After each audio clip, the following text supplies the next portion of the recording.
The Youth Promise Act is based on a very radical premise that if we are more kind to people, we believe in young people, there's a higher likelihood that they'll be responsible. The main focus of the legislation is, like a lot of people in this room are working on, is to keep kids out of prison and out of jails. It's working to take the work that's already happening in our communities and make it mainstream.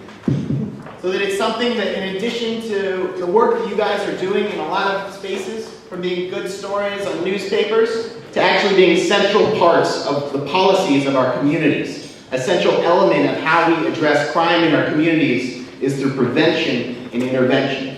It is the first piece of federal legislation that addresses youth crime, gang violence activities from purely a prevention and intervention standpoint, which is a really, really big deal.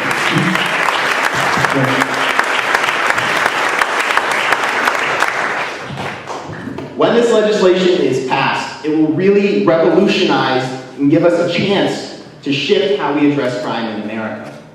When passed, the legislation will authorize up to $300 million per year for prevention and intervention. Communities to be involved will form councils that bring together various stakeholders, law enforcement, educators, social service providers, young people, parents, all sitting at the same table from all of those different lenses, in a lot of ways, from all the different perspectives that we have in this room, to think through what is the most effective way that we can prevent and intervene to address violence in our communities. It's based on metrics. If it works, it gets funded. If it's likely to work, it gets funded.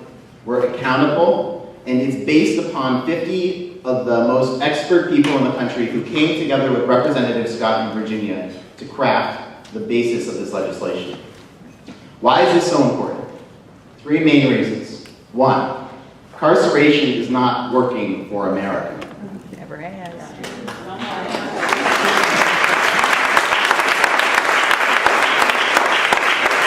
It's not working for Black America. 1 in 3 Black males in 2001, if things do not change, will end up in jail by the end of their lives. It's not working for Hispanic America.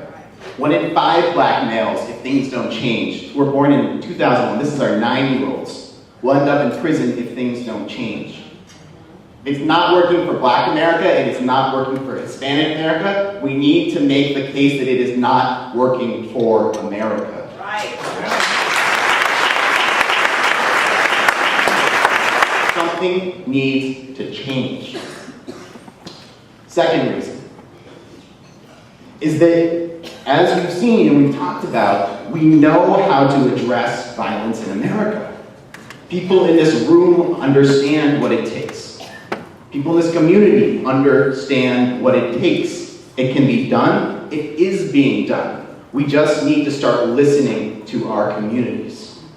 So there's a lot of people who are in this room who know what we're doing. You know that in order to support young people to fulfill their potential, there's a lot of different steps. It's unique to every single community. What's happening in Northern Virginia is different than what's going to happen here to be effective. And yet there's a few things that are similar. People that do youth development work, they provide opportunities for young people to think through, who are we as young people? What does it mean to be a young person in America? How do we form our identity? How do we think through where we've been and where we're going, our sense of who we are? The work that this legislation will support challenges young people to think through, what are we doing? What are the choices that we make?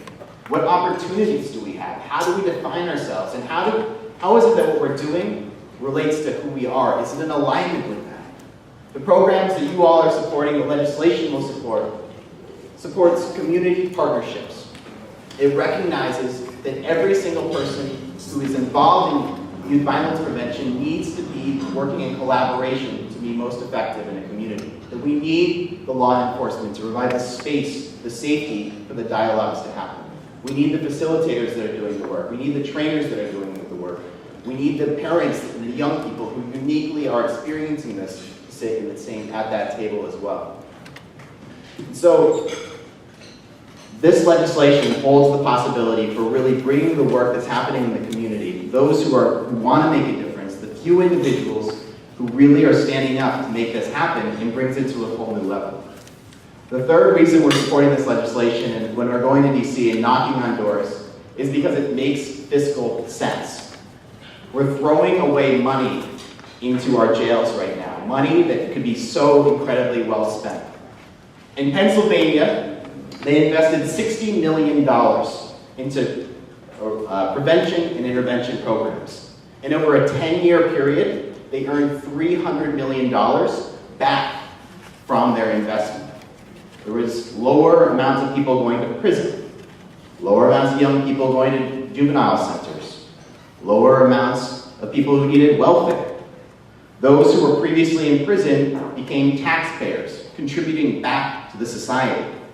One thing that particularly excites me about the economic component of this is that some of the best people who do youth development work are those that have had the greatest challenges, who uniquely understand why young people join gangs, who understand the humanity.